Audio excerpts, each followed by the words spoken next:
Hello दोस्तों, नमस्कार। स्वागत है आपका पाठक स्टडी हब में।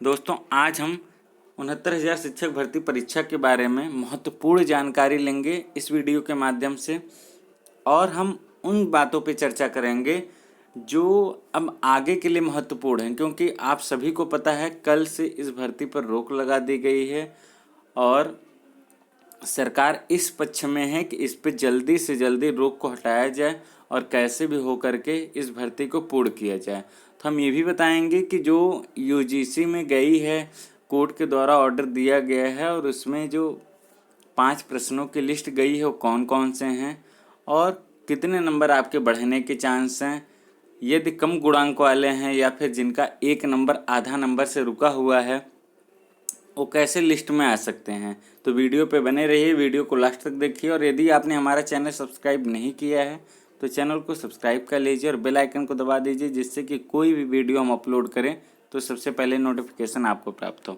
चलते वीडियो की शुरुआत करते हैं और पहला क्वेश्चन है यहाँ पे दिया गया कि किन प्रश्नों पर आपत्ति दर्ज हुई है, कितने नंबर आपके बढ़ने के चांसेस हैं।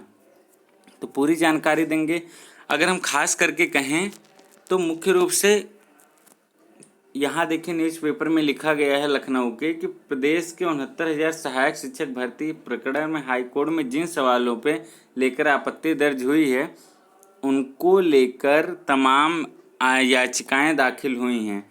जिन 13 प्रश्नों को लेकर विवाद है उनमें यह सवाल शामिल है। मुख्य रूप से कहा जाए कि 5 क्वेश्चन जो यूजीसी को दिया गया है उनकी हम बात करते हैं और उनके क्या आंसर्स हैं, क्या आयोग मान रहा है, क्या अभ्यर्थी दे रहे हैं, सब पे हम चर्चा करेंगे। प्रश्न संख्या 39 है, नाथ पंथ नामक संप्रदाय के प्रवर्तक कौन थे। इस सवाल का सही जवाब विकल्प संख्या 1 मत्स्येंद्र नाथ बताया गया, जबकि याचियों ने विकल्प संख्या 2 गोरखनाथ को सही जवाब बताया है। याचियों के द्वारा इसे गोरखनाथ बताया गया है और आंसर की में मत्स्येंद्रनाथ बताया गया है। याचिका में कहा गया है कि बेसिक शिक्षा परिषद की कक्षा 6 की पुस्तक में गुरु गोरखनाथ को नाथ पंथ का प्रवर्तक बताया गया है। न्यायालय ने अपने आदेश में कहा कि टीजीटी की परीक्षा में भी यही सवाल पूछा गया था, उसमें मत्स्येंद्रनाथ बल्कि गोरखनाथ विकल्प था।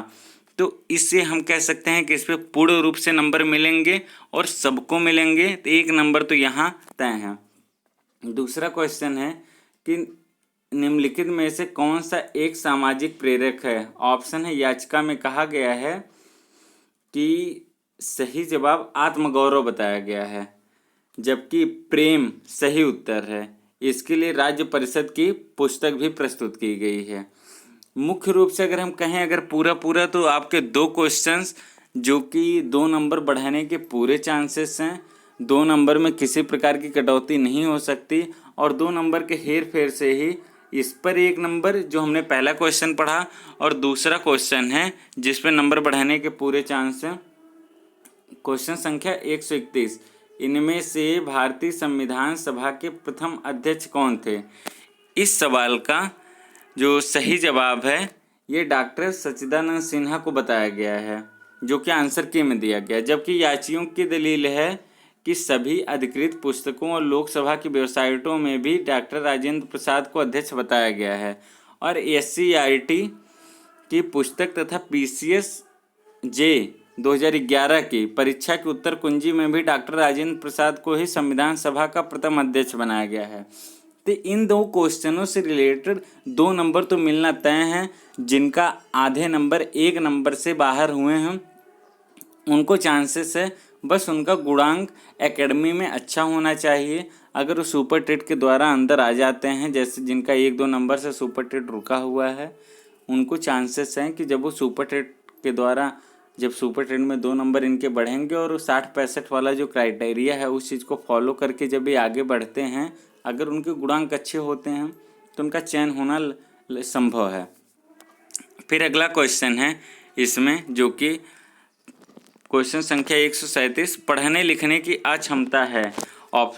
याचिका में कहा गया है कि इसका सही जवाब डिसलेक्सिया बताया गया है, जबकि डिस्प्रेक्सिया इसका सही उत्तर है। इस दावे को लेकर के यूपी टेट परीक्षा की उत्तर कुंजी भी प्रस्तुत की गई। ये यूपी टेट परीक्षा में पूछा गया है इसके पहले, और उसमें जो लिखने की क्षमता होती है उसको डिसलेक्सिया उसमें बताया गया है।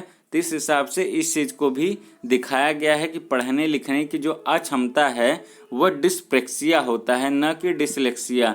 तो याचियों के द्वारा अलग अलग प्रकार के साक्ष्य प्रस्तुत किए गए हैं, जिसको लेकर के यूजीसी की टीम गठित की गई है, जो जल्द ही हाई कोर्ट को इसके बारे में सभी उत्तरों की जांच करके बताएंगे और वही निर्णय करेंगे। तब उसके बाद कोर्ट निर्णय करेगा कि कितने नंबर सबके बढ़ाए जा सकते हैं, उस पर सही निर्णय होगा।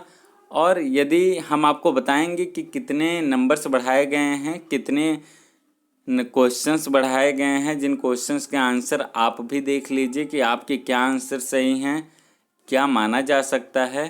तो इसलिए हमारे चैनल से लगातार जुड़े रहें। और भी कुछ प्रश्न हैं, लास्ट प्रश्न भी आप लोग देख लीजिएगा।